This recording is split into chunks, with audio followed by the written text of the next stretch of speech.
Evangelismo y misiones en la teología reformada. Para algunos esto será como una contradicción porque dicen, estos reformados no les gustan las misiones ni el evangelismo, pero vamos a ver que es todo lo contrario. El bosquejo general es teología reformada, teología del pacto, evangelismo y misiones y cómo debemos evangelizar. José Grau dice con respecto a la teología reformada que es su voluntad al expresar, prestar gozosa obediencia a la autoridad soberana de Dios tal como ésta se expresa en su revelación registrada hoy en los libros canónicos de la escritura hebreo-cristiana. Ya, gozosa obediencia a la autoridad soberana tal como ésta se expresa en su revelación.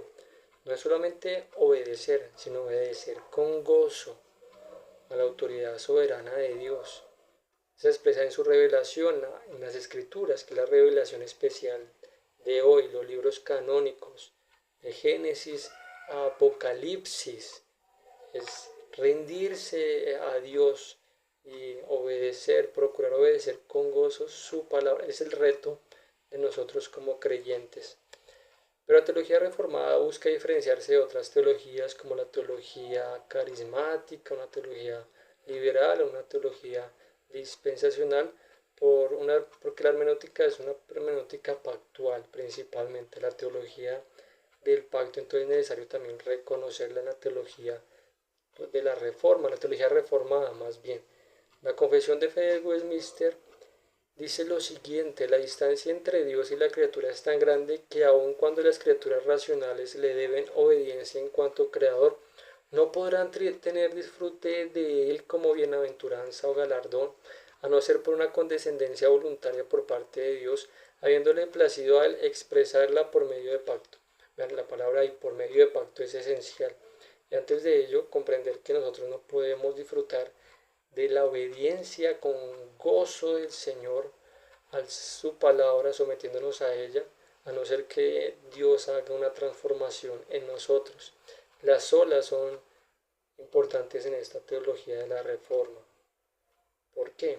La teología de la reforma habla de la sola escritura y ahí de la sola escritura se desprende sola gratia, solo Christus, sola fide, soli Deo gloria, que significa solo escritura, solo la escritura, solo Jesucristo, solo la Biblia, solo la gloria de Dios y solo por gracia, solo por fe. Bueno, esto nos lleva a humillarnos más ante Dios porque no son nuestras obras. No es que nosotros nos hicimos nacer de nuevo, sino que Dios nos dio ese nuevo nacimiento para acercarnos a Él. Y eso, ese acercamiento de Dios con nosotros como iglesia ha sido establecido por medio de pacto. Ahí está la teología pactual. El pacto en Génesis 17:7 vemos el pacto: estableceré mi pacto entre mí y ti y tu descendencia después de ti en sus generaciones, un pacto perpetuo para ser tu Dios y el de tu descendencia después de ti.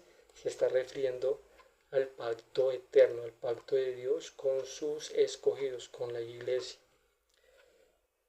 También en Hebreos dice: Cristo fue ofrecido una sola vez para llevar los pecados de muchos y aparecerá por segunda vez sin relación con el pecado para salvar a los que le esperan, es decir, al pueblo del pacto.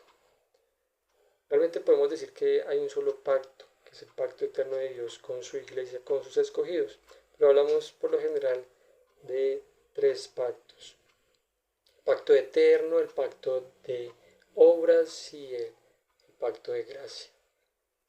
El pacto, el pacto eterno, el Jesucristo es el que realmente lo instituye en el pacto de gracia o se formaliza, por decirlo así, por la sangre de Jesucristo. Nos habla de que el pacto eterno, que es de antes de la fundación del mundo, el Padre, el Hijo y el Espíritu Santo se pusieron de acuerdo para redimirnos, rescatarnos y tomarnos como su pueblo. Pacto por obras se refiere a ese pacto de, Abraham, de Adán y Eva con el Señor, bueno, que no se cumplió porque ellos no obedecieron ese mandato y de ahí llegó la muerte. Pero ahí está el pacto de gracia que es el Señor cuando nos da, de una vez le da esa promesa en Génesis 3 de aquel que vendría a pisotear a la serpiente, a acabar con el engañador y a restaurar la creación, a tomar a su pueblo de pacto. Es sencillo si nos ponemos a ver, pues dentro de cada pacto también podemos ver algunas cosas, también hay unas diferencias entre cómo ven los reformados presbiterianos o los presbiterianos reformados, teología pactual y los bautistas reformados también. Que algunos dicen que no deberían llamarse bautistas reformados sino particulares, pero bueno, esto no es como que una discusión que nos compete en este estudio. Evangelismo y misiones es lo que nos queremos centrar. Dentro de la teología reformada es esencial, aunque lamentablemente actualmente muchas iglesias se han enfriado en esto tan relevante en la teología reformada y irrelevante en la iglesia en general. Primera Timoteo 1:15 dice, palabra fiel y digna de ser recibida por todos, que Cristo Jesús vino al mundo para salvar a los pecadores, de los cuales yo soy el primero. ¿Cómo debemos evangelizar? Sencillo, con humildad, predicándote el Evangelio a ti mismo y a los demás todos los días, viviendo el Evangelio, disfrutando el Evangelio, amando el Evangelio y siendo fiel al Evangelio, porque no es nuestro, el Evangelio es de Dios. De esa manera debemos evangelizar. No es tan importante las estrategias como tu corazón, porque si tu corazón no es correcto y usas buenas estrategias, son obras de inmundicia. Pero si tu corazón es correcto ante Dios, el Señor te dará las estrategias. No te preocupes. Primera Timoteo 1:15 dice, palabra fiel y digna de ser recibida por todos, que Cristo Jesús vino al mundo para salvar a los pecadores, de los cuales yo soy el primero. Ese es el corazón de una persona que va a evangelizar. No es creyéndose mejor que el otro, sino reconociendo que también es igual de pecadora a esa persona que le va a compartir. No solamente eso, sino que es peor. Es que si no fuera por la gracia del Señor, ¿dónde estaríamos realmente? Nuestra vida estaría directo camino a la perdición, pero la gracia del Señor nos ha rescatado y nos ha sacado de la muerte a la vida, nos ha llevado. Quisiera leer este corto fragmento que quiero eh, eh, decir al Señor, bendito Evangelio de Jesucristo, Evangelio que a mí me salvó.